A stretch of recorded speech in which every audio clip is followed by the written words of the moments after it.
Mga kaibigan ng Barca, dala ko na ngayon ang opisyal na schedule ng Champions Games ng Barca, kasama ang oras at final na pagkakasunod-sunod ng mga laban. Alam nyo na ba ang mga kalaban at ngayon inanunsyo na ng Union of European Football Associations ang ayos ng mga laban? Mag-like, subscribe at hintayin sa dulo ng video para sa final na schedule ng Barca sa Champions. Tara, simulan na natin. Ayan, nasa screen na. Mahal kong pamilya ng Barca, maligayang pagdating sa bagong video na ito kung saan ikukwento ko sa iyo ng detalyado. Ano kaya ang kalagayan ng Champions para sa Barca sa season 25 hanggang 26 lalo't ilang araw pa lang mula ng opisyal ang draw? Alam na natin ang resulta at kung sino ang makakalaban ng Barca.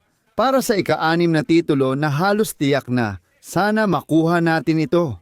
Nasa screen na ninyo ang opisyal na schedule ng Barca para sa mga laban na ito na magsisimula sa Huwebes, ika-18 ng Setyembre, 2025.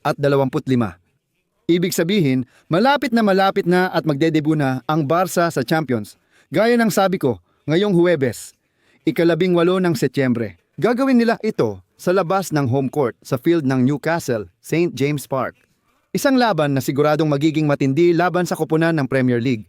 Ang Newcastle ang magiging unang kalaban ng Barca na kailangang talunin sa Champions 2026, isang laban na eksklusibong ihahatid sa iyo ng Barca ngayon.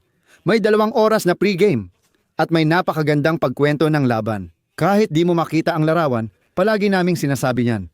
May option kang hanapin ang larawan sa bahay at isabay ang audio. Ang pinakamahusay na kwento, garantisado ko sa wikang Espanyol, ay nandito libre sa internet. Kasama ang Barca ngayon ang napakagandang laban sa Champions Newcastle-Barca sa ika-18 ng Setyembre, 9:00 ng gabi oras ng Espanya. Iyon ang magiging unang araw. Ang ikalawang araw ay magkakaroon tayo sa ika-1 ng Oktubre, 2025.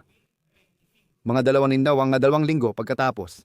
Ang Barca ay tatanggap at sana sa Camp Nou ng unang malaking kalaban nila sa Champions na magiging mga ginang at ginoo. Walang iba kundi ang kasalukuyang kampeon ng Europa, ang kasalukuyang kampeon ng Champions.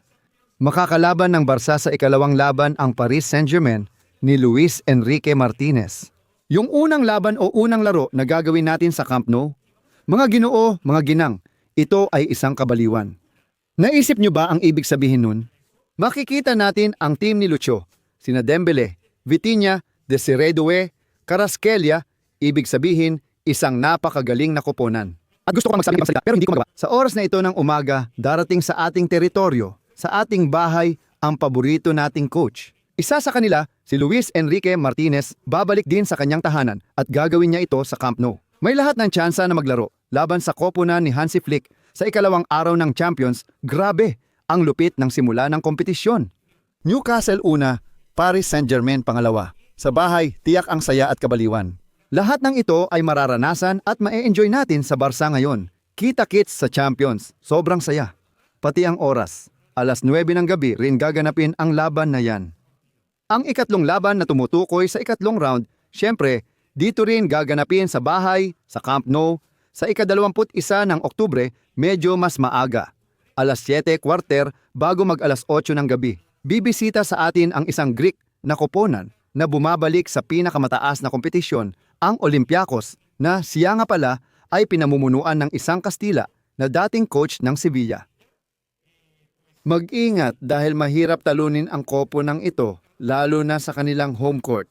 Pero sa pagkakataong ito, sila ang pupunta dito sa Barcelona. Sa prinsipyo, hindi dapat maging problema para sa Barca ang laban kontra Olympiacos na bibisita sa Barcelona.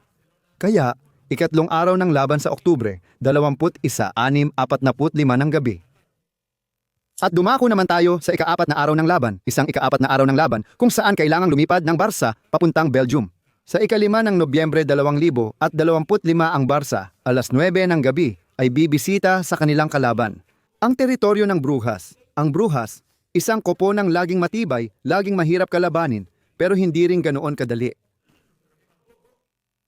Pasensya, pamilya, sana hindi tayo mapahamak. Sa prinsipyo, hindi dapat mapasok sa komplikasyon ang Barca. Mahirap na kalaban ito. Pero malinaw na naniniwala akong may malaking pagkakaiba sa pagitan ng dalawang koponan. Kaya, gaya ng sabi ko, ito na ang ika-4 na araw ng laban. Ang Barca ay pupunta sa Belgium para maglaro laban sa Brujas alas 9 ng gabi. Sa ikalimang araw ng laban, para sa akin, isa ito sa pinakamagaganda at pinakahinihintay na laban sa edisyong ito. Bakit? Dahil sa ika-25 ng Nobyembre alas 9 ng gabi, ang Barca ni Hansi Flick ay babalik sa isang makasaysayang stadium, sa isang alamat na lugar, sa isang lugar kung saan nakamit ng Barca ang isang malaking tagumpay. Ang inistaso na goal ni Iniesta, oo, Ginoo. Noong araw na iyon, pumasok ang Barca sa final sa ilalim ni Pep Guardiola. Babalik tayo sa Stamford Bridge. Grabe, sobrang saya, excitement at kaba. Siyempre, ang saya rin, ang daming alaala. Naalala ko yung mga legendary na gabi ng pagbisita ng Barca dito, kung saan naranasan natin ang talo at mahahalagang panalo. Naalala ko si Ronaldinho, naalala ko si Lionel Messi, naalala ko yung mga malalaking gabi, lalo na yung goal ni Iniesta.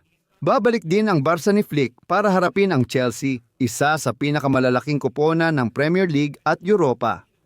Kasalukuyang kampeon ng mundo sa semifinals ng mga club at pati na rin ang conference na iyon, yung ginanap ilang buwan na ang nakalipas laban sa Betis at naging kampeon din sila. Malakas ang Chelsea sa Nobyembre, 25, ikalima araw ng laban.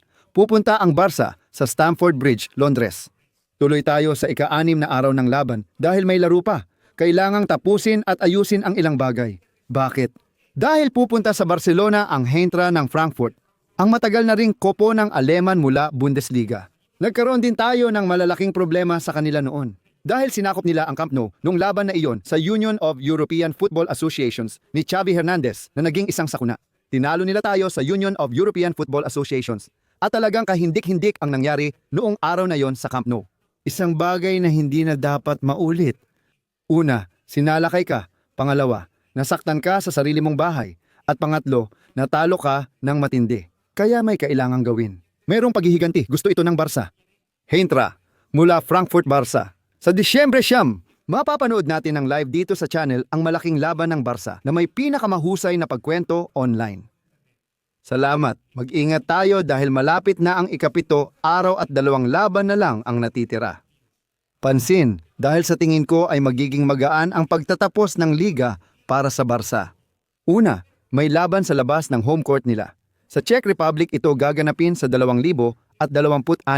Sa Enero 21 alas 9 ng gabi, maglalaro tayo kontra Slavic ng Praga, isang laban na hindi dapat maging problema para sa koponan ni Hansi Flick. Oo nga pala, inaasahan na sobrang lamig sa mga panahong iyon sa Praga.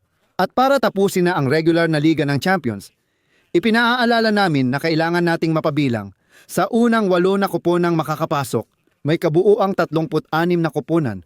Ang Barca ay maglalaro sa Camp Nou sa kanilang home court. Ang huling laban sa araw na iyon ay sabay-sabay na gaganapin. Sabay-sabay ang lahat ng laro, Barca Copenhagen. Ganyan ang magiging ayos pamilya. Ito ang 8 laban, ang mga oras at ang kompletong schedule ng kompetisyon. Unang yugto, Newcastle-Barca.